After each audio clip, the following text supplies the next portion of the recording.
You're going to rot here. The only way you're leaving is in a coffin. My own son's words echoed in my ears like daggers as he shoved me violently into the small rustic cabin. The sound of my phone smashing against the wooden floor was the last thing I heard before the lock clicked from the outside. He had destroyed my only connection to the outside world, and now I was completely alone, without food, without water, abandoned like an animal in a cage. My heart hammered so hard against my ribs, I thought it would break free. At 66, after giving my entire life to this ungrateful son, I found myself imprisoned by his own hands, condemned to die of thirst and starvation while he was off on a luxury cruise with Marlene, his wife, and that terrible mother-in-law who manipulated him so much. But let me tell you how I got here, how the woman who was once the center of a happy family ended up a prisoner of her own blood. My name is Ella. For 40 years, I believed I had built a strong family, one filled with love and sacrifice. I had worked since I was 18, a seamstress in a small textile factory downtown. My hands, rough from so much sewing and embroidery, held our family together after my husband left us when our son Henry was only 8 years old. From that moment on, Henry became my reason for living, the engine that pushed me out of bed before sunrise every morning so I could get to work on time. I remember the day I decided I would do anything to give my son the life he deserved. It was a rainy Tuesday in October, and Henry came home crying because the other kids were making fun of his worn-out sneakers. That night, while he slept, I counted every dollar I had saved for months to buy myself a new dress. Money I immediately used to buy him the best sneakers in the store. Seeing his smile the next day was worth more than any outfit I could have bought for myself. That's how the years passed. Every extra dollar, every hour of overtime, every moment of rest I sacrificed, it was all for him. When he turned 16, I worked double shifts to buy him the motorcycle he wanted so badly. At 21, I mortgaged my small house to pay for his college education in engineering. I never complained, I never asked for anything in return. I truly believed a mother should give everything for her children without expecting anything back but their love and respect. Henry graduated with honors and got an excellent job at a construction company. I felt like the proudest woman in the world when I saw him leave every morning in his sharp suit carrying his leather briefcase. My son is a successful professional, I'd tell my neighbors with a smile that came from my soul. For the first few years after he graduated, our relationship seemed perfect. He visited regularly, took me out to elegant dinners, and always told me how grateful he was for all my sacrifices. Everything changed when he met Marlene. The first time he introduced her to me, something inside me cringed. It wasn't just her cold, calculating demeanor, but the way she looked at my son, as if he were an investment that needed to be protected from outside influences. Marlene was a 32-year-old woman, tall with perfectly styled brunette hair and a smile that never reached her eyes. She worked as an administrator at a private clinic, and from the very start, she made it clear that she considered Henry's family, specifically me, to be beneath her social standards. During the first few months they were dating, I tried to get closer to her. I cooked her favorite dishes when they came to visit. I bought her small gifts with my few savings. I even learned to cook sophisticated meals that I knew she liked. But every gesture of love from me was met with a fake smile and sarcastic comments that my son either didn't notice or, worse, chose to ignore. Ella, don't go to so much trouble. We don't need you to do all this. We're not kids anymore. But I could see the disdain in her eyes, the contempt for the older woman who had raised the man she now considered her property. The wedding took place 2 years later at a fancy hall that cost more than $20,000. I, who had dreamed for years about the day my son would get married, felt like a stranger in my own family. Marlene had organized everything without consulting me, from the guest list to the color of the flowers. When I tried to suggest that maybe we could include some family traditions that had been important to us, she looked at me as if I had said something completely ridiculous. Ella, dear, she said with that condescending tone I had already started to recognize, this is a modern celebration. I don't think our guests would appreciate those old-fashioned customs. Henry, who used to defend me against any derogatory comment, simply nodded and changed the subject. On the wedding day, I sat in the front row wearing a green dress I had bought at a discount store, feeling small and invisible as I watched my son promise forever to a woman who had already started to pull him away from me. During the ceremony, when the officiant spoke about the importance of family and respect for parents, I saw Marlene squeeze Henry's hand with a smile that chilled me to the bone. That night, as I was clearing the dishes from the small dinner I had hosted at my house for our closest relatives, I happened to overhear a conversation between Marlene and her mother in the backyard. Now that we're married, we need to set clear boundaries. Henry is too soft with his mother. She thinks she can still control his life, but those days are over. You're right, honey, her mother replied with a cruel laugh. Men need their wives to open their eyes to these things. A meddling mother-in-law can ruin a marriage before it even starts. I froze behind the window, feeling every word like a slap in the face. The woman I had made so many efforts for, whom I had tried to love like a daughter, was already planning my exclusion from my own son's life. I finished cleaning the kitchen in silence, tears streaming down my cheeks, wondering if Henry knew what his new wife really thought of me, or if he had simply chosen to ignore it to keep the peace in his marriage. That night, for the first time in years, I went to sleep with an emptiness in my chest that I didn't know how to fill. The following months confirmed my worst fears. Henry's visits became more and more sporadic, and when he came, he was always with Marlene, and for shorter and shorter periods. The conversations that used to flow naturally between us became tense and superficial, constantly interrupted by subtle but hurtful comments from his wife. Henry, don't forget we have that dinner with my parents, Marlene would say every time. My son seemed to be enjoying our conversation. Or even worse, honey, your mother looks tired. Maybe we should go so she can rest. As if I were a decrepit old woman who needed to be cared for, instead of a vibrant woman who simply wanted to spend time with her son. But what hurt me the most was seeing how Henry had begun to change. The loving and considerate son I had raised was transforming into a distant stranger, someone who seemed to be ashamed of his humble beginnings and of the mother who had sacrificed everything for him. The first time Henry spoke to me with contempt was on a Sunday afternoon 3 months after his wedding. I had prepared his favorite lunch, the same chicken stew he had loved since he was a boy, and was anxiously awaiting his weekly visit. When he arrived, he was alone, which filled me with hope, thinking we would finally have some quality time as mother and son. But something in his eyes had changed.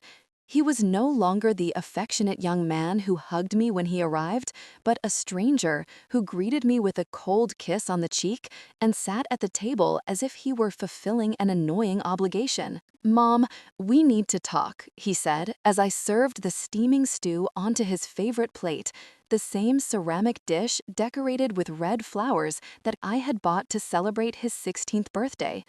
Marlene and I have been talking, and we think it would be better if we started to have more space. His words hit me like a bucket of ice water. Space?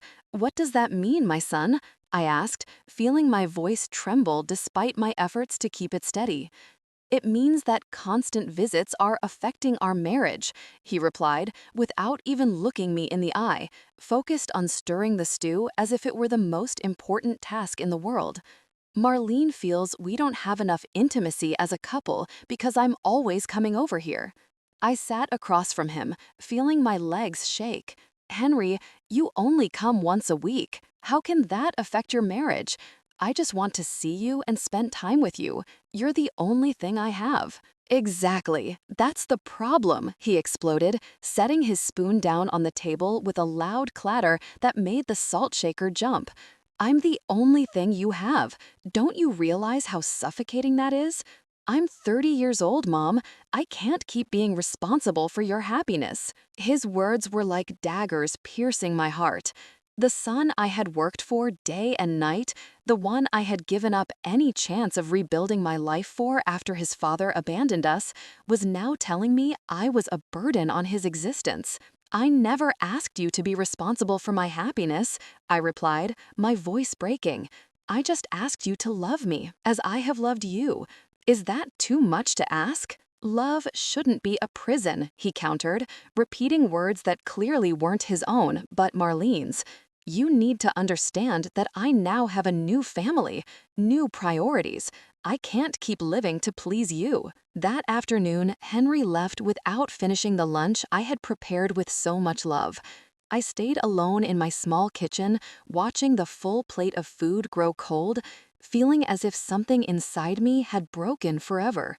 For the first time in my life, I wondered if it had been worth sacrificing so much for someone who now saw me as a nuisance. The following weeks were a silent ordeal. Henry followed through on his threat to space out his visits.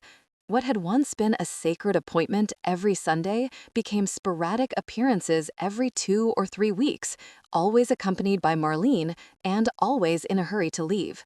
During those visits, she took charge of every conversation, interrupting any moment of intimacy between my son and me with comments about their plans, their trips, and their new high-class friends.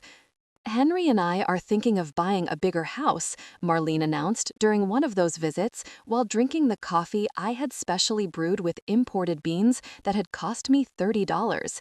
Something out of town, in one of those gated communities where there's more security and a better class of people.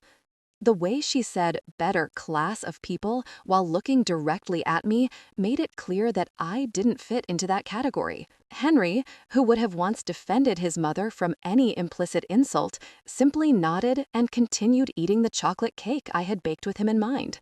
What about this house then? I asked, referring to my home, the place where I had raised my son, where all our memories together were. Well, it's yours, Mom, Henry replied with indifference. You can do whatever you want with it. We won't be needing it anymore. Those words were a slap in the face. The house he had considered his home for 30 years was now just a place he wanted to get rid of, an uncomfortable reminder of his humble past that didn't fit with his new upper-middle-class life. But the worst was yet to come. Right when I thought my relationship with my son had hit rock bottom, Marlene got a promotion at the clinic. And to celebrate, they organized a dinner at their new house, that modern mansion in the exclusive gated community they bragged about. So much. I was not invited. I found out by chance when I called Henry to ask if he could come with me to the doctor. I had a test result come back with an irregularity, and I was scared. I can't, Mom, he said, in a cold voice I didn't recognize. Marlene is having an important dinner with people from her work. It's very important for her career. But you can't come with me before the dinner, I insisted, feeling desperation take over. It would only be an hour at the office. I'm afraid to go alone. Mom, I need to help Marlene get everything ready. Can't you ask one of your friends to go with you? What friends? For so many years, I had been so focused on him, on his education, on his well-being, that I had neglected my own social relationships. Most women my age were busy with their grandchildren, their husbands, with lives they had built in a more balanced way than I had. I hung up the phone and sat in my living room for hours, staring at the photos of Henry that covered the walls. There he was at 5 years old in his first school uniform that I had so carefully washed and ironed every day. There he was at 12, proud with the medal he had won in the math competition, the same competition for which I had paid for extra tutoring by working weekends. There he was at 18, graduating from high school with honors, the day I thought all my sacrifices had been worth it. The next day, I went to the doctor alone. The results were benign, thank God, But the experience of sitting in that waiting room, completely alone, surrounded by other women accompanied by their sons or husbands, made me feel the deepest loneliness of my life. When I called Henry to give him the good news, his response was a curt, "That's good, Mom," before he quickly changed the subject to tell me how successful Marlene's dinner had been and how they had impressed all the important guests. It was then that I began to understand that I had lost my son forever. He hadn't died, but the loving, grateful man I had raised no longer existed.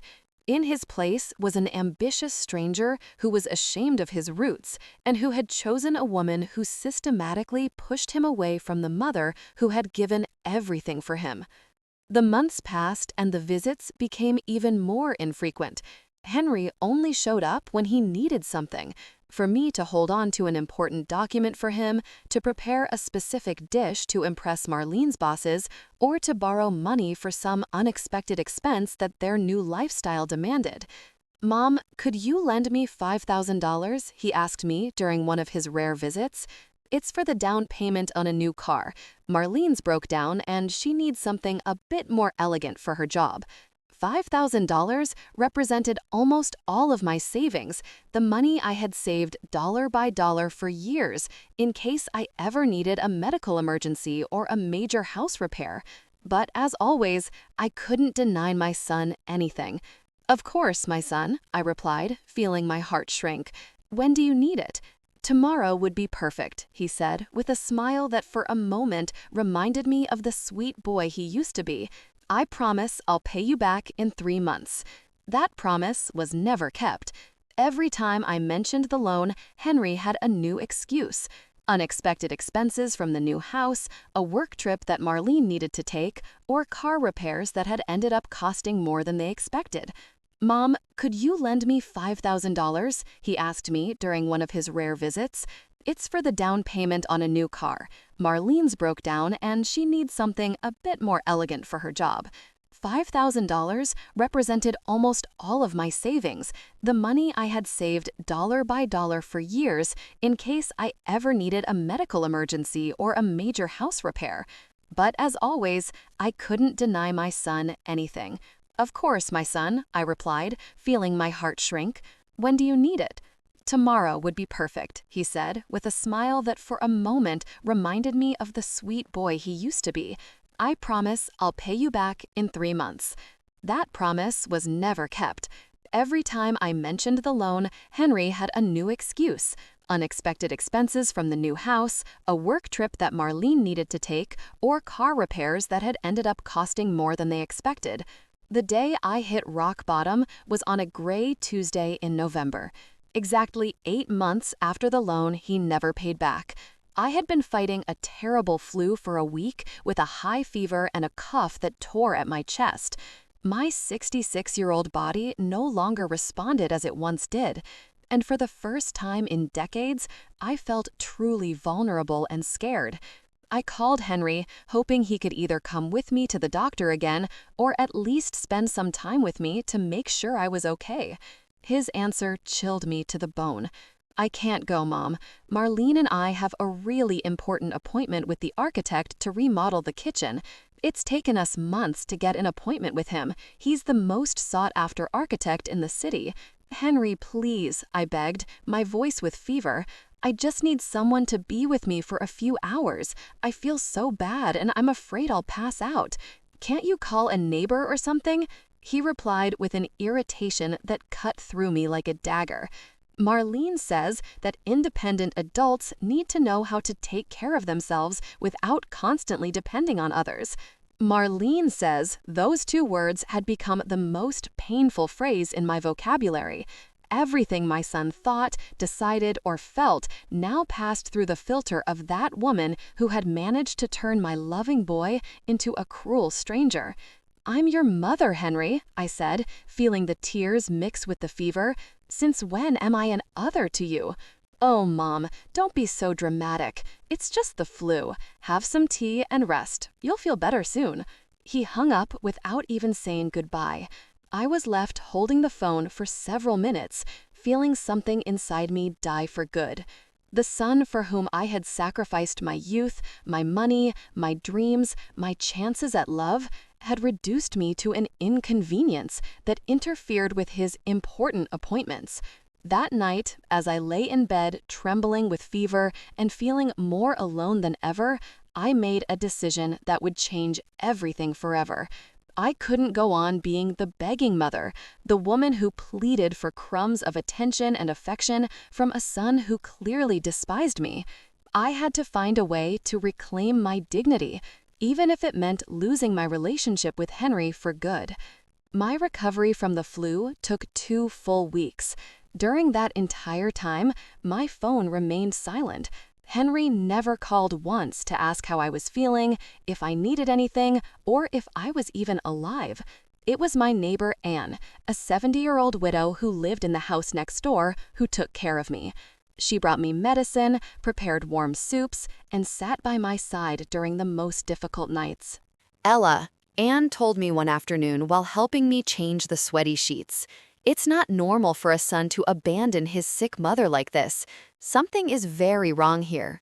She was right, but admitting it meant facing a truth I had been avoiding for months.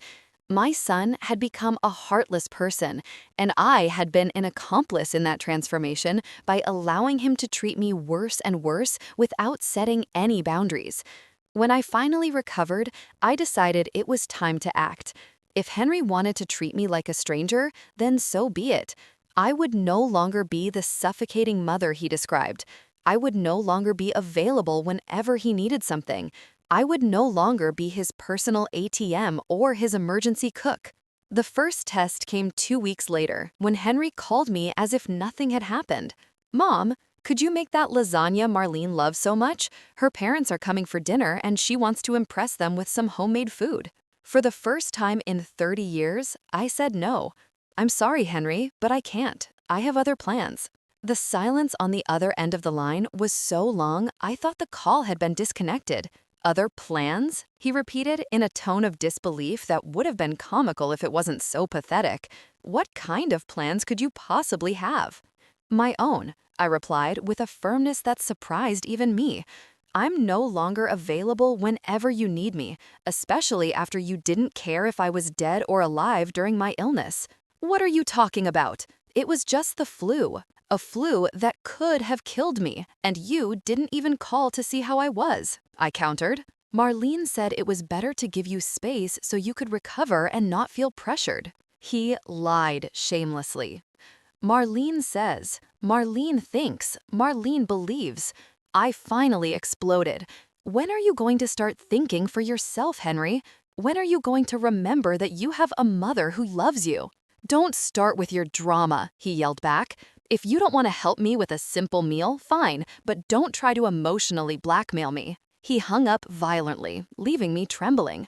But for the first time in months, I felt something close to relief. The following days were strange. On one hand, I felt guilty for having denied my son something, but on the other, I was experiencing a sense of freedom I hadn't felt in years.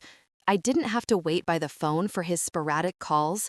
I didn't have to emotionally prepare for his cold and calculating visits. For the first time in a long time, my house was truly my own. I took advantage of this freedom to reconnect with Anne and some other neighbors I had neglected during the years of obsessing over Henry. I started going for walks in the afternoons, tending to my small garden, and reading the books I had accumulated but never had time to enjoy. Slowly, very slowly, I began to remember who I was before I became solely Henry's mother. But my son was not ready to accept this new version of me. 3 weeks after our phone argument, he showed up at my door unannounced, accompanied by Marlene and with a look of fury I hadn't seen since his adolescence. "We need to talk," he said, as he walked into my living room without waiting for an invitation. Marlene followed, wearing a designer purple outfit that probably cost more than my monthly salary from the factory. "Of course, make yourselves comfortable," I said sarcastically, but I decided to remain calm. "How can I help you?" "You can start by explaining what's been going on with you lately," Henry said, sitting on the armchair where he used to curl up as a child so I could read him bedtime stories. First, you hang up on me, then you refuse to help with a simple meal, and now the neighbors are saying you're talking trash about us. Talking trash about you? I asked, genuinely confused. What did I supposedly say? Anne told her sister, and her sister told the woman at the grocery store that you said I was an ungrateful son who abandoned his sick mother. Marlene chimed in with that voice that feigned concern but dripped with venom. Do you realize the damage that can do to Henry's reputation at work? My mouth fell open. It was true that I had talked to Anne about my disappointment with Henry, but I never thought my words would travel so far or that my son would be more worried about his reputation than about understanding my feelings. Your reputation? I asked Henry directly, completely ignoring Marlene. That's your biggest concern, isn't it? Not the fact that your mother felt abandoned when she needed you most. Oh, please, Marlene burst out before Henry could respond. Ella, you're 66 years old. It's time you grew up and stopped acting like a spoiled teenager looking for attention. The silence that followed those words was deafening. I looked at my son, expecting that he would finally stand up and defend the woman who had raised him. I expected him to tell his wife that she had no right to disrespect me in my own home, that he would remember everything I had sacrificed for him. But Henry just stayed quiet, staring at his shoes like a scolded child. Henry's silence was more painful than any insult Marlene could have thrown at me. In that moment, seeing my 30-year-old son sitting there like a coward while his wife attacked me in my own home, I understood that I had definitely lost the boy I had raised with so much love. I see you have nothing to say, I said directly to Henry, feeling a rage begin to replace the sadness I had carried for months. I see you're going to let me be disrespected in my own house without lifting a finger to defend me? He finally looked up, but in his eyes there was no guilt or remorse, only annoyance. Mom, Marlene isn't disrespecting you. She's just telling you the truth you need to hear. You can't keep living as if you're the victim of everything. The victim? I stood up, feeling all the frustration accumulated over the years begin to boil in my veins. I'm the victim for expecting a minimum of respect from my own son, for wanting you to care if I was dead or alive when I had a 104-degree fever. It was just the flu, he also yelled, standing up. You couldn't expect me to cancel my whole life for a simple flu. It wasn't a simple flu. It was your sick and scared mother asking her only son to go with her to the doctor, I yelled back, feeling tears of rage begin to roll down my cheeks. It was the woman who worked double shifts to pay for your college, who mortgaged her house to give you a career, who gave up every chance to be happy so that you could have everything you wanted. No one asked you to do that. His response hit me like a punch to the stomach. No one asked you to sacrifice your life for me. Those were your decisions. For a moment, the world stopped around me. My own son, the man I had given everything for, was telling me that my sacrifices had not only been unnecessary, but unwanted, that everything I had done out of love had been a gigantic mistake that he now resented. You're right, I said with a voice I didn't recognize as my own, cold and calm despite the storm raging inside me. No one asked me to sacrifice my life for you. They were my decisions. For a moment, the world stopped around me. My own son, the man I had given everything for, was telling me that my sacrifices had not only been unnecessary, but unwanted, that everything I had done out of love had been a gigantic mistake that he now resented. You're right, I said, with a voice I didn't recognize as my own, cold and calm despite the storm raging inside me. No one asked me to sacrifice my life for you. They were my decisions, stupid decisions, by a woman who believed that a mother's love meant giving everything without expecting anything in return. Marlene smiled with satisfaction, clearly enjoying the spectacle of seeing me destroyed by my own son's words. I'm glad you finally get it, Henry continued, coolly encouraged by what he interpreted as my surrender. Now maybe you can start living your own life instead of trying to control mine. Oh, I'm going to live my own life, I assured him, feeling a strange calm come over me. In fact, I'm going to start right now. I walked over to the small table where I kept my important documents and pulled out the paper I had been avoiding looking at for months. The will I had written years ago, in which Henry was the sole beneficiary of everything I owned. You know what, son? I said, holding the document in front of him. You're right. My sacrifices were my decisions. Decisions I now deeply regret making. But this house, these savings, this inheritance you were going to receive, these are also my decisions. Henry's eyes fixed on the paper with an expression I couldn't quite interpret. What are you doing? I'm making a new decision, I replied, walking toward the paper shredder I had recently bought to get rid of old documents. I'm deciding that I no longer want a son who despises me to inherit anything from the stupid woman who sacrificed everything for him.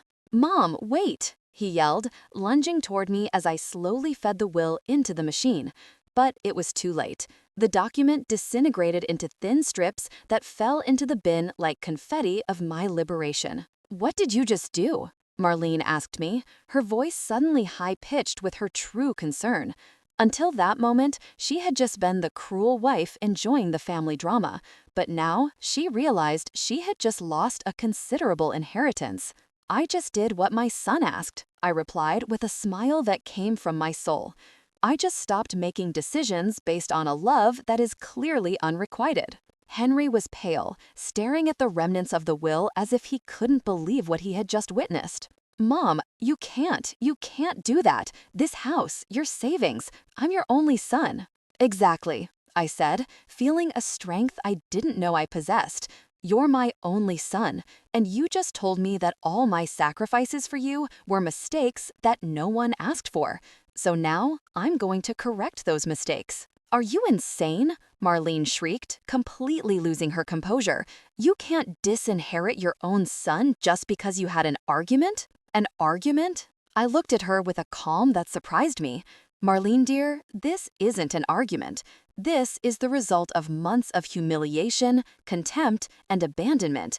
And this is what happens when you treat someone like trash for so long that they finally decide they deserve something better. Mom, please, Henry pleaded, reaching for me with his hands outstretched as if I were a wild animal that needed to be calmed.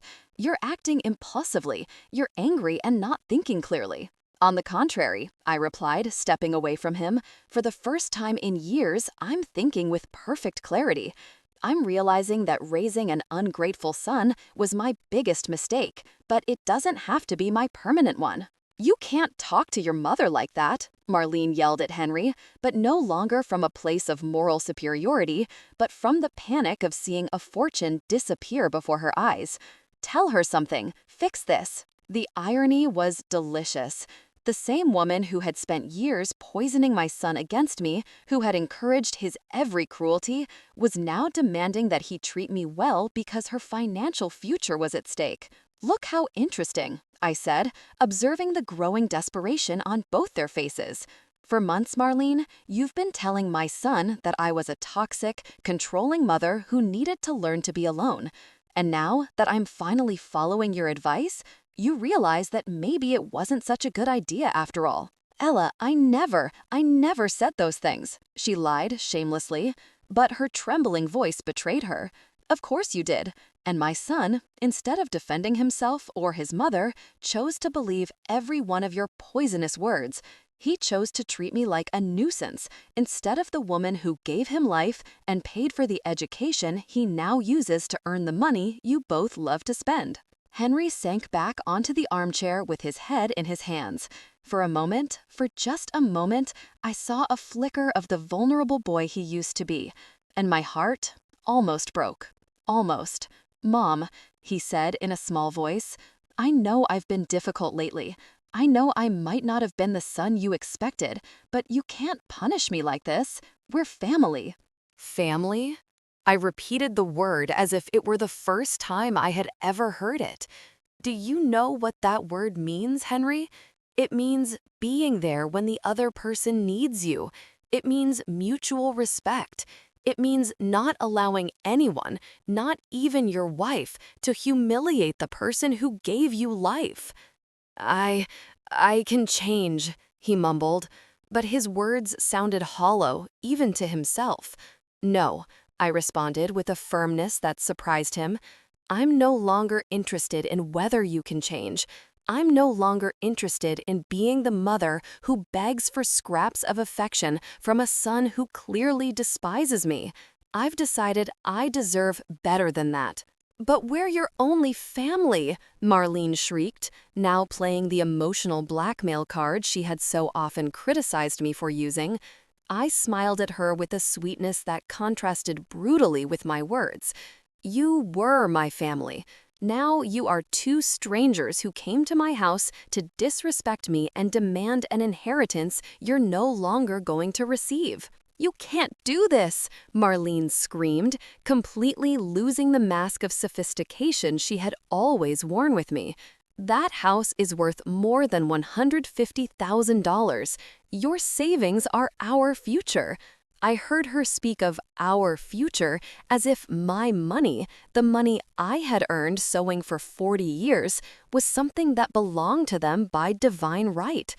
The woman who had treated me like an ignorant peasant for years was now claiming my inheritance with the desperation of someone who had just seen their life plan vanish. You can't do this, Marlene screamed, completely losing the mask of sophistication she had always worn with me. That house is worth more than $150,000. Your savings are our future. I heard her speak of our future as if my money, the money I had earned sewing for 40 years, was something that belonged to them by divine right. The woman who had treated me like an ignorant peasant for years was now claiming my inheritance with the desperation of someone who had just seen their life plan vanish. Interesting, I said, crossing my arms. So now my savings are your future? The same woman who told me I was a dramatic old woman who needed to grow up is now here demanding that dramatic old woman's money. Henry stood up abruptly with an expression I had never seen on his face before. It was a mixture of panic, rage, and something that looked dangerously like a threat. Mom, you're going to reverse this right now, he said in a low, controlled voice that reminded me of his father at his worst. You're going to call your lawyer and you're going to make a new will where I'm your only heir. Or what? I asked, feeling a strange calm in the face of his threatening attitude. What are you going to do if I don't, Henry? Or you're going to find out what it really means to be alone, he replied, approaching me with slow, deliberate steps. Do you think anyone is going to take care of you when you're a frail old woman? Do you think you'll be able to keep this house when you're 80 and can't even walk? His words were like daggers, but they no longer hurt me as they once did. The woman who had endured months of humiliation had died in the last 20 minutes. In her place, someone stronger had been born, someone who finally understood her own worth. I'd rather die alone in a nursing home than continue living as the emotional slave of a son who despises me, I responded with a serenity that baffled him. I'd rather strangers take my money than give it to someone who treats me like garbage. You're insane, Marlene screamed again, completely insane. Henry, do something. Your mother has lost her mind. I haven't lost my mind, I replied, walking toward the front door. We're not leaving until you fix this insanity, Henry declared, planting himself in the middle of the living room as if he owned the place. Then I'll have to call the police to explain the concept of trespassing, I replied, heading for the phone. Don't you dare, he yelled, snatching the receiver from my hand with a violence that scared me. For the first time in this confrontation, I felt a flicker of real fear. The man standing in front of me was no longer my son. He was a desperate stranger, capable of anything to protect what he considered his. And in that moment, I knew I was in real danger. "Give me back that phone," I said, trying to keep my voice steady. "Not until you come to your senses," he replied, holding the device out of my reach. "You're going to sit down, you're going to calm down, and we're going to talk about this like civilized adults." Civilized adults? I laughed, feeling a hysteria that bordered on madness. You're going to teach me about being civilized? You, the man who just snatched the phone from his 66-year-old mother? "It's for your own good," he yelled. And in that moment, I saw Marlene's influence on him completely. Those were words she had used with me many times, always justifying her cruelties as acts of tough love. "My own good," I repeated, feeling the last fiber of maternal love break for good in my chest. "For 30 years, everything you've done against me has been for my own good. Marrying a woman who hates me was for my own good. Abandoning me when I was sick was for my own good. Humiliating me in my own home is for my own good." Marlene approached us with that fake smile I knew so well. "Eller, I know you're hurt, but you have to understand that Henry only wants what's best for you. We all want what's best for you." I looked at her with an incredulity that was almost comical. "You want what's best for me? You, the woman who spent 2 years poisoning my son against me? The woman who told me I was a dramatic old lady who needed to grow up? That was just frustration in the moment," she lied pitifully. "You know, we appreciate you very much." "You appreciate me?" I repeated her words as if they were a particularly funny joke. "You appreciate me so that my son didn't speak to me for 2 weeks when I was sick? You appreciate me that you come to my house to demand I reverse a decision I made about my own money?" Henry moved closer, still holding the phone out of my reach. "Mom, listen to me. You are going to make a new will. You are going to leave me this house and your savings, and we are going to forget this ridiculous conversation." "Or what?" I asked again, but this time with a smile that visibly disturbed him. "Or you're going to find out what it means to be completely alone," he threatened. Without a son, without money, without anyone who cares about you. "Henry," I said, moving toward him until our faces were just a few inches apart. "I'm already completely alone. I've already found out what it's like to have a son who doesn't care about me. The difference is that now I finally decided to do something about it." Something in my tone must have alarmed him, because for the first time since this confrontation began, I saw uncertainty in his eyes. "What do you mean by that?" "I mean, you two are going to leave my house right now, and you are never coming back. I mean, I'm going to change the locks tomorrow. I mean, I'm going to make a new will where all my money goes to charities that help single mothers, so no other woman makes the mistake of sacrificing everything for an ungrateful son." "You can't do that!" They both yelled in unison like a chorus of greed and desperation. "I can and I will," I assured them. "And if you ever bother me again, I'm going to call the police and I'm going to tell them exactly what kind of people you are. I'm going to tell them how you treated an old woman, how you threatened her in her own home, how you snatched her phone when she tried to call for help." "You can't do that!" They both yelled in unison like a chorus of greed and desperation. "I can and I will," I assured them. "And if you ever bother me again, I'm going to call the police and I'm going to tell them exactly what kind of people you are.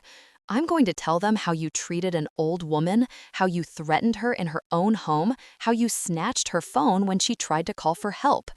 Henry stared at me for a long moment, and for an instant, I thought that maybe he was finally going to react like the son I had raised. I thought he was going to give me back the phone, that he was going to apologize, that he was going to remember who I was to him.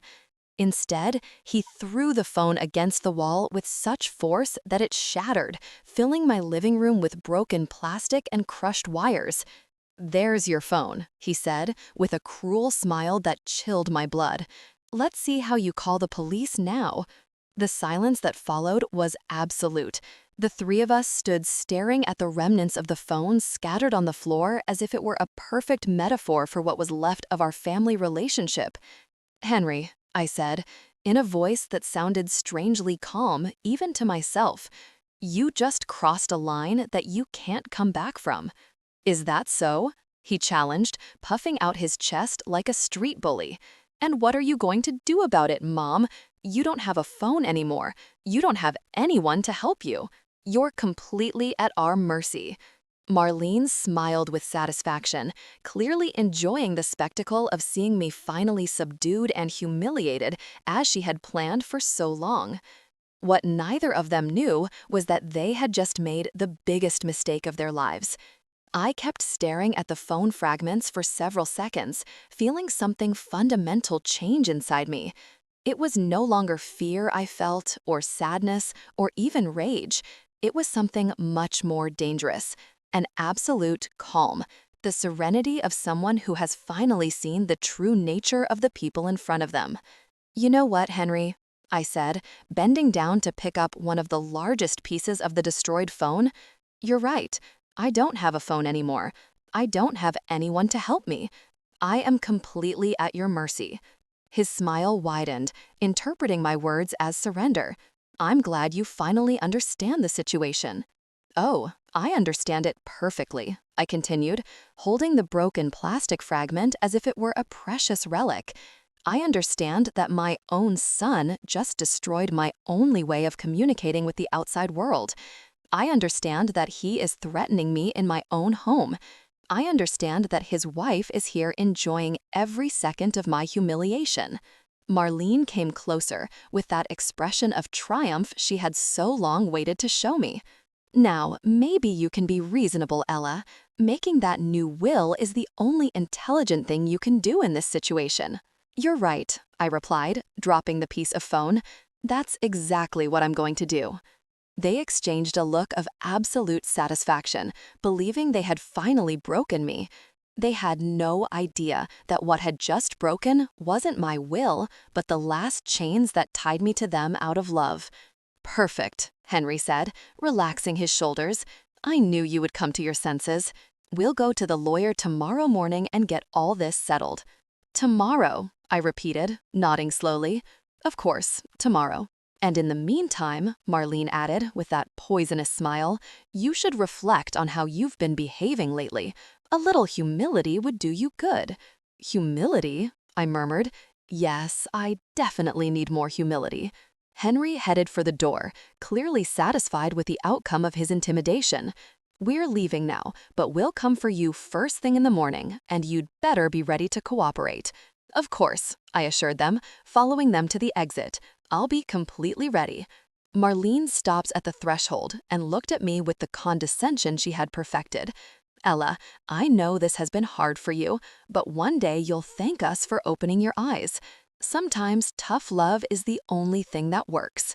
"Tough love?" I repeated her words. "Yes, I definitely need to learn more about tough love."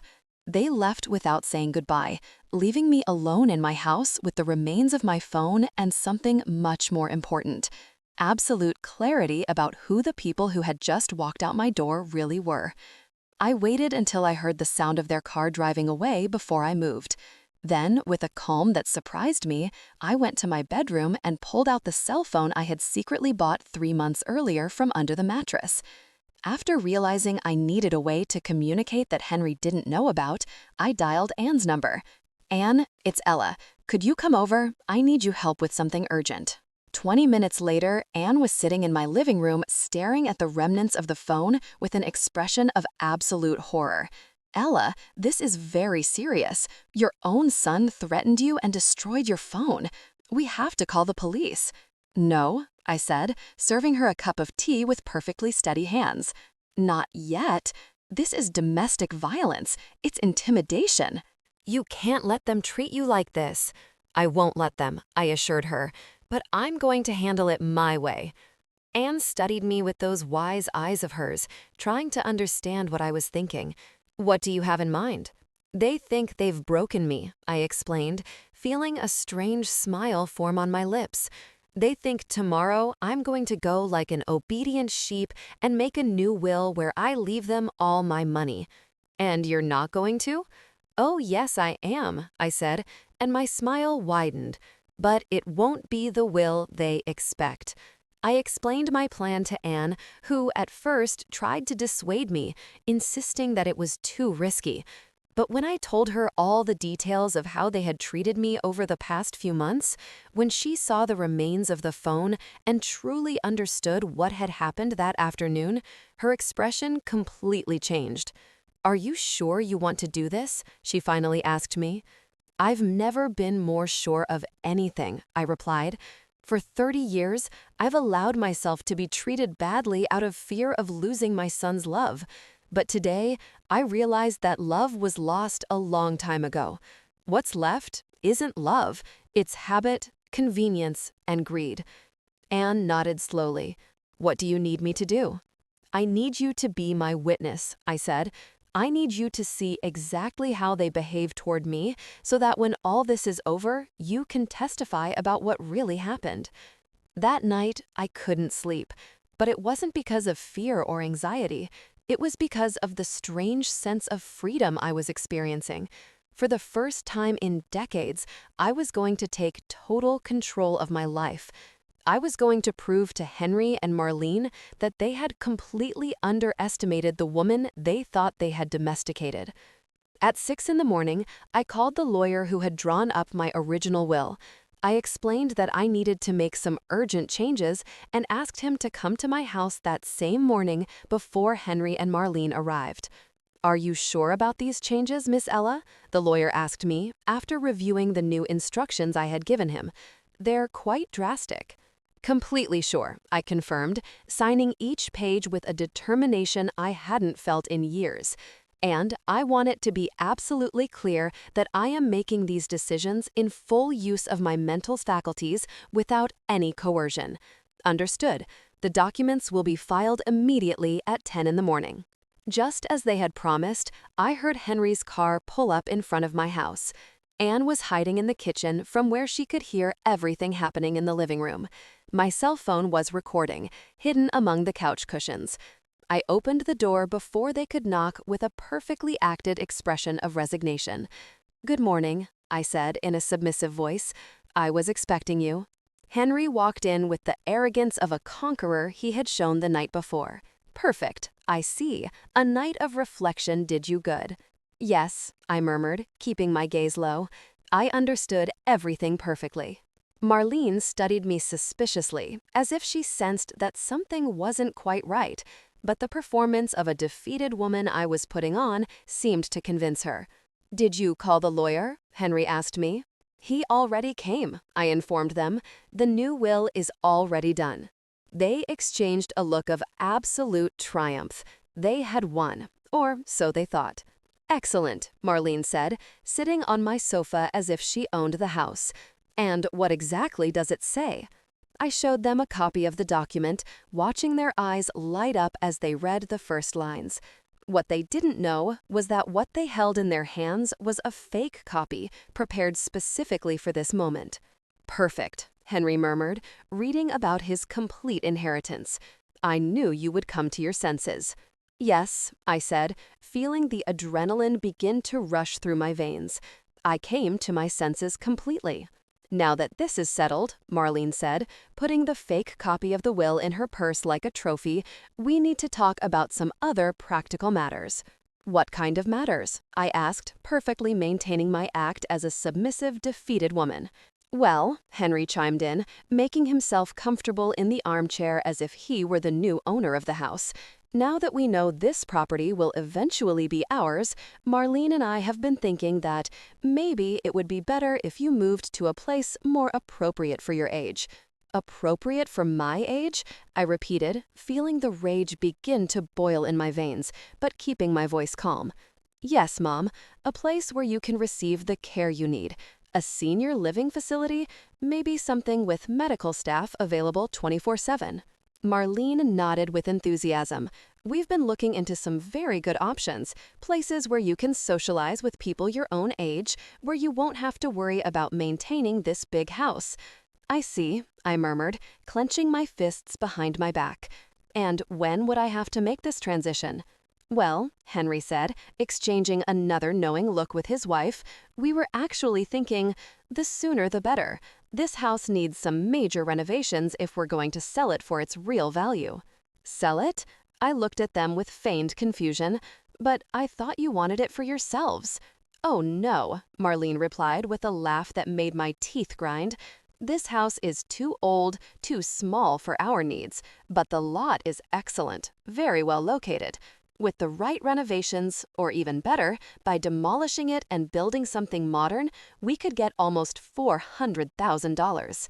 There it was, the complete ruthless truth. Not only did they want to kick me out of my own house, but they planned to erase every trace of the life I had built there, every memory of the years I had spent raising my son within these walls.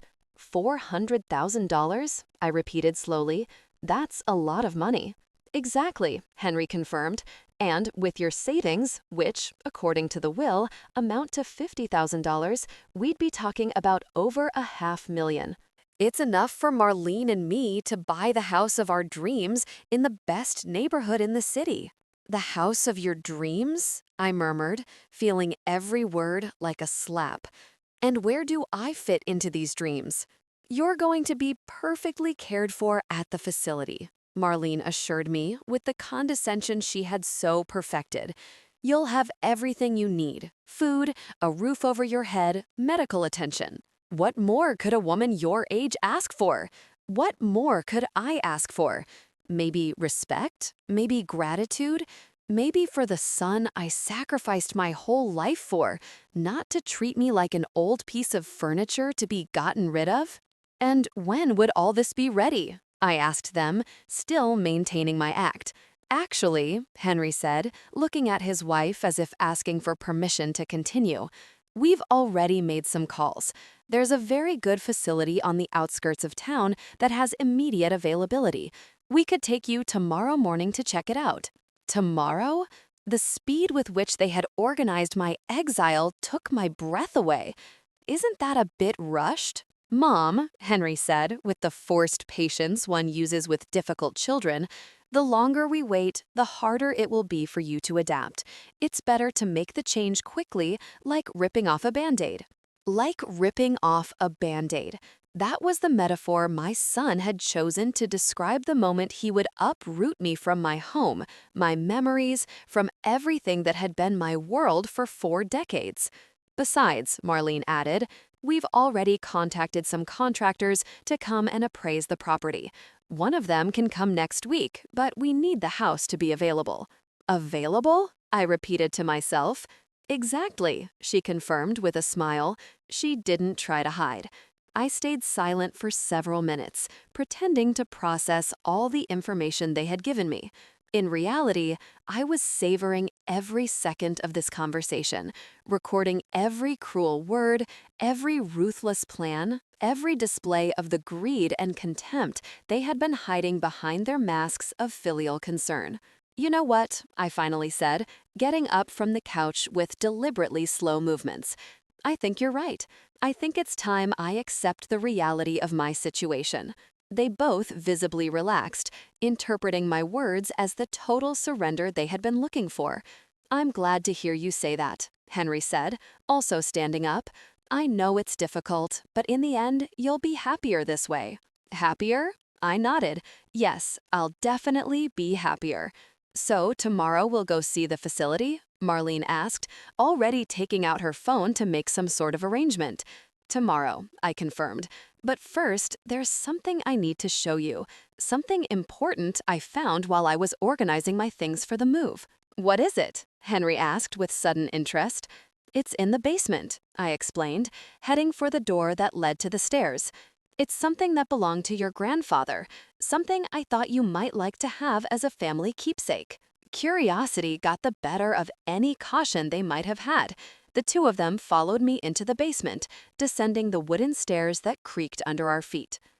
My basement was a place Henry had avoided for years. As a child, he had an irrational fear of closed, dark spaces. and as an adult, he simply decided he had no reason to go down there. What he didn't know was that I had turned that space into my private sanctuary, the place where I kept all my most precious memories and some other items I had been collecting for years. It's a bit dark, I told them, turning on the stairlight, but leaving the rest of the basement in shadows. Be careful where you step. We reached the bottom of the stairs, and I flipped on the main light. The basement lit up, revealing what I had been preparing for months without their knowledge. "What is all this?" Marlene asked, looking around with a mixture of confusion and alarm. The walls were covered with photographs, documents, and newspaper clippings, but they weren't normal family keepsakes. They were evidence. There were photos of the bruises I had gotten after the times Henry had shoved me during our arguments, copies of bank statements that showed all the loans he had never paid back, recordings of conversations where he and Marlene talked about me disrespectfully, thinking I couldn't hear them. "This is my archive," I explained, with a calmness that contrasted brutally with the look of growing panic on their faces. "Everything you've done, everything you've said, everything you've planned, it's all here." Henry walked up to one of the walls, reading some of the documents with a pallorness that gave me immense satisfaction. "Mom, what is this? Why?" I finished his question. Why did I document everything? Because I knew that eventually I was going to need proof of who you two really are. Marlene had found the transcripts of some of their cruelest phone conversations, conversations I had secretly recorded over the last few months. "This is illegal," she shrieked, holding the papers with trembling hands. "You can't record private conversations." "Actually, I can," I informed her. "In my own home, I have the right to record any conversation. And considering I was documenting emotional and financial abuse, any court would consider it completely justified." The silence in the basement was deafening.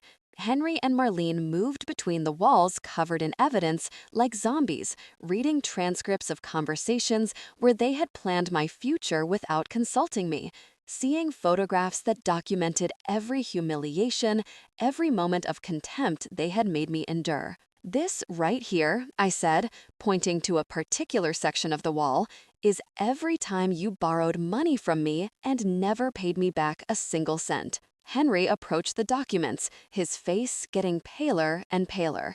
"Mom, those weren't loans. They were family assistance." Family assistance? I laughed with a bitterness that came from my soul. Is that what you call theft now? Because right here I have recordings of you promising to pay me back every cent. Marlene had found the most damning photographs. Images of her going through my drawers without permission during their visits. Documents that proved she had been looking into the value of my property without my knowledge. Even screenshots of her text messages making fun of me with her friends. "How did you get all this?" she asked, her voice trembling with pure rage. "Your mistake, dear Marlene, was to completely underestimate the dramatic old lady you thought you had domesticated," I replied. "It turns out this old lady learned to use security cameras, recording apps, and many other modern tools during the months you thought I was losing my mind."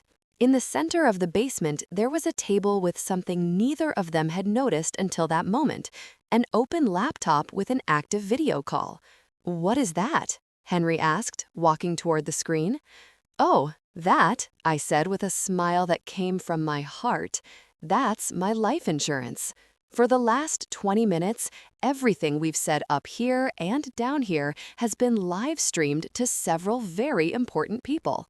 The screen showed multiple video windows, a lawyer specializing in elder abuse, a social worker, and from my kitchen, and to my ultimate satisfaction, Mark, my neighbor, who worked as an investigative journalist for the local newspaper. "Ella," the lawyer exclaimed from the screen, "are you okay? Do we need to call the police?" "I'm perfectly fine," I replied without taking my eyes off the faces of absolute horror on Henry and Marlene. "In fact, I've never felt better." "Turn that off," Marlene screamed, lunging for the computer, but I was faster and closed it before she could reach it. Too late, I informed her. Everything is already recorded and saved in multiple locations. Your plans to put me in a facility, your comments about demolishing my house, your confession about the $400,000 you expect to make from my property, all of it. Henry fell into an old chair I had in the basement, his head in his hands. Mom, what have you done? What I should have done months ago, I replied. Protected myself from you two. You can't use any of this, Marlene screamed, waving the papers she had been reading. It's private conversations. It's an invasion of privacy. Honey, I said with infinite patience, documenting abuse isn't an invasion of privacy. It's survival. I walked toward another section of the wall where something was hung that filled them with even greater terror. Copies of recent legal documents. These, right here, I continued, they're the lawsuits I'm going to file next week. One for elder financial abuse, another for intimidation and threats, and this last one for property damage for the phone you destroyed yesterday. Are you crazy? Henry yelled, standing up abruptly. I'm your son. You can't sue your own son. My son? I looked at him with a coldness that made him recoil. My son died months ago, Henry. The person standing in front of me is a stranger who threatens me, who destroys my things, who plans to steal my inheritance and put me in a home against my will. Tears began to roll down my cheeks, but they weren't tears of sadness. They were tears of liberation, of justice, of a satisfaction I had been waiting to feel for far too long. But that's not all, I continued, walking toward the most important document of all. This one right here is my favorite. I showed them a copy of the real will, the one I had signed that morning with the lawyer. Remember the will I showed you upstairs? It was fake. This is the real one. Henry snatched the document from my hands, reading it with a desperation that gave me more pleasure than I had felt in years. This can't be, he mumbled, reading line by line. You can't have done this. What does it say? Marlene asked, trying to read over her husband's shoulder. It says, I informed her with a radiant smile, that all my property and my savings will go to a foundation for single mothers who are fighting to get an education for their children. It says that not a single cent will go to people who treat the elderly like garbage. Marlene went completely pale. You can't do that. We're your family. My family? I laughed until my ribs hurt. My family doesn't threaten me. My family doesn't plan to put me in a facility so they can sell my house. My family doesn't destroy my things when they don't get what they want. Mom, please, Henry pleaded, and for the first time in months, I saw something that resembled the son I had raised. I knew we had been difficult with you, but I didn't know you felt this way. You didn't know? I snatched the wheel from his hands. You didn't know when you hung up on me while I had a fever? You didn't know when you allowed your wife to insult me in my own house? You didn't know when you threatened to leave me completely alone if I didn't do what you wanted? I was just frustrated, he stammered. I didn't mean those things. But you said them, and you meant them. And for months, you treated me as if I were a nuisance you had to tolerate until you could finally get rid of me. Marlene had started to cry, but they weren't tears of remorse. They were tears of pure rage and frustration at seeing her perfect plan crumble before her eyes. This isn't over, she shrieked. We're going to contest that will. We're going to prove you aren't of sound mind. Go ahead, I told her, moving closer until we were face to face. Try to prove I'm not of sound mind. Try to explain to a judge why a woman who meticulously documented months of abuse and neglect doesn't have the right to decide what to do with her own money. The silence that followed was absolute. They both finally understood that they had lost, that their greed and cruelty had been their undoing. Besides, I added, heading toward the stairs, you forgot that all of this is going to be published in the newspaper next week. Mark already has all the material he needs to write a very interesting article about elder abuse in middle-class families.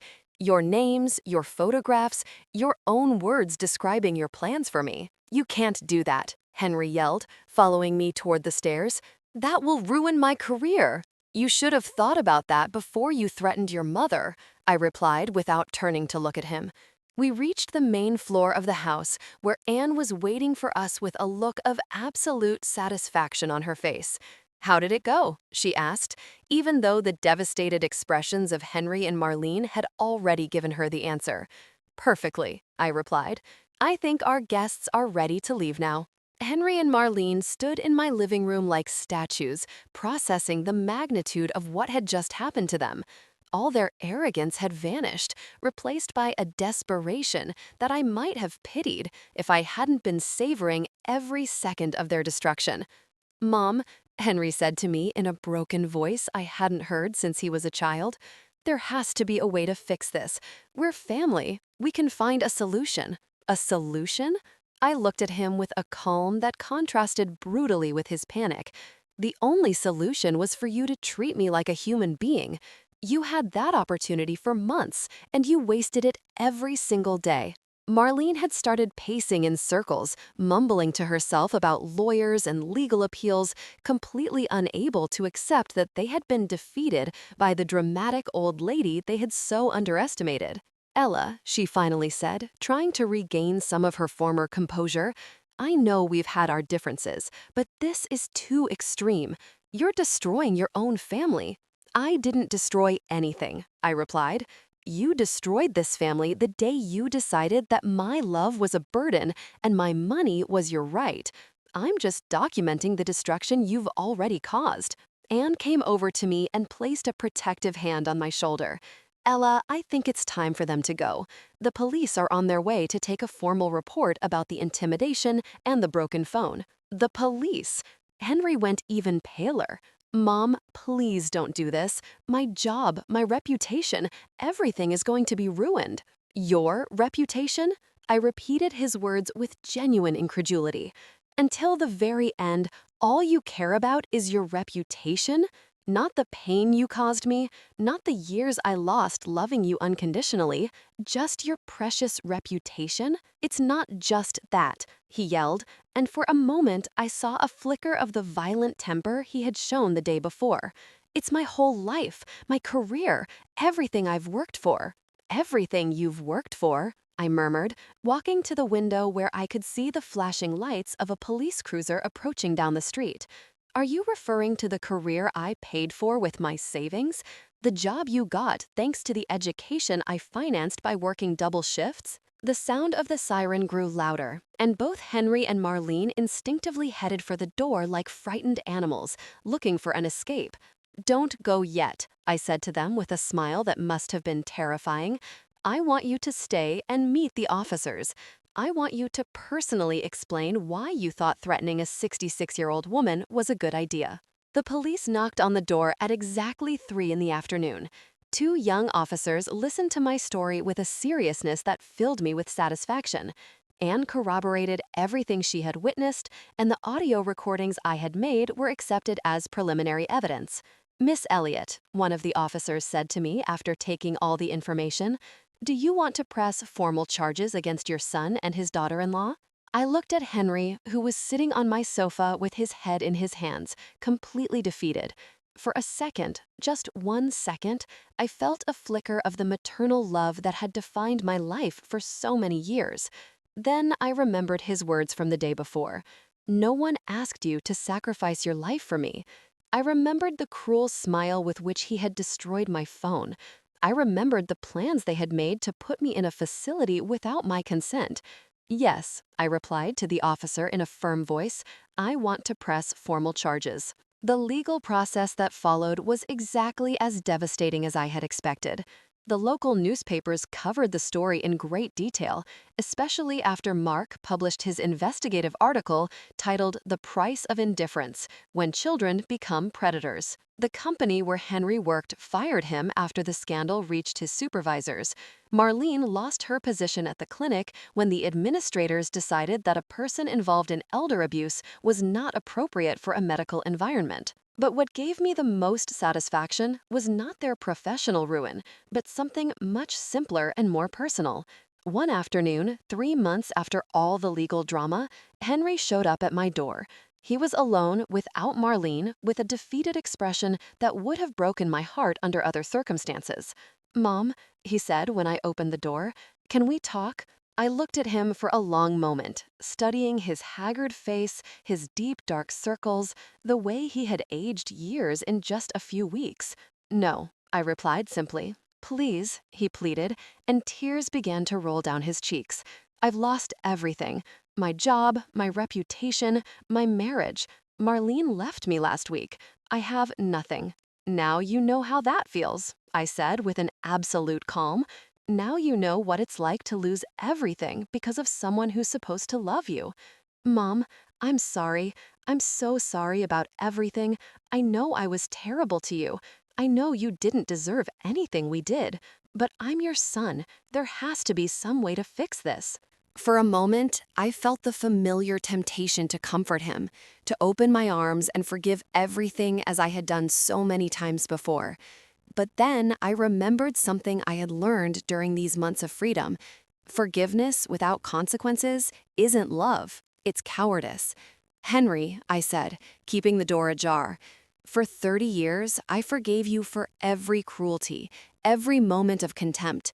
Every time you treated me as if I were less important than anything else in your life, I forgave you because I thought that's what loving mothers do." "Exactly," he exclaimed, trying to move closer. "You're my mother. You love me." "I loved you," I corrected him. "I loved the sweet boy who used to hug me when he had nightmares. I loved the ambitious young man who promised me he would one day give me back everything I sacrificed for him. But that boy, that young man, they died a long time ago. The person standing in front of me is a stranger who chose greed over love, who chose cruelty over gratitude. Can I change?" he yelled desperately. "Can I go back to being the son you want?" "I don't want you to change for me," I said, starting to close the door. "If you ever change, let it be for yourself, because you realize that the person you became is despicable. But it's no longer my responsibility to fix you. Mom, please." He put his foot in the door, preventing me from closing it completely. "You can't abandon me like this. I'm your only son." I didn't reply with a firmness that surprised even myself. "You abandoned me. I'm just officially acknowledging something that happened months ago." I gently but firmly pushed his foot away and closed the door. I heard his sobs on the other side, his pleas, his promises of change that came far too late. I stayed on the other side of the door for several minutes, listening to the man who had once been my reason for living completely fall apart on my porch. Part of me wanted to open it, to comfort him, to go back to being the mother who forgave everything. But a stronger part, the part of me that had been reborn in that basement full of evidence, the part that had learned to value herself, stood firm. Finally, I heard his footsteps walking away, the sound of a car starting, and then silence. I went to the kitchen where Anne was waiting for me with a cup of hot tea and a proud smile. "How do you feel?" she asked me. "Free," I replied, taking the cup with hands that no longer trembled. For the first time in 30 years, I feel completely free. That night, as I got ready for bed in my house, which no one was going to take from me anymore, I reflected on everything that had happened. I had lost my only son, but I had gained something infinitely more valuable, my dignity. At 66, I had learned that self-love isn't selfishness, it's survival. I had learned that setting boundaries isn't cruelty, it's a necessity. I had learned that sometimes the only way to save what is left of your soul is to cut the ties that are destroying you. I gave everything for a son who saw me as a walking ATM. But now, finally, I was going to give everything for the only person who truly deserved it, myself. And for the first time in decades, that perspective didn't scare me. It excited me.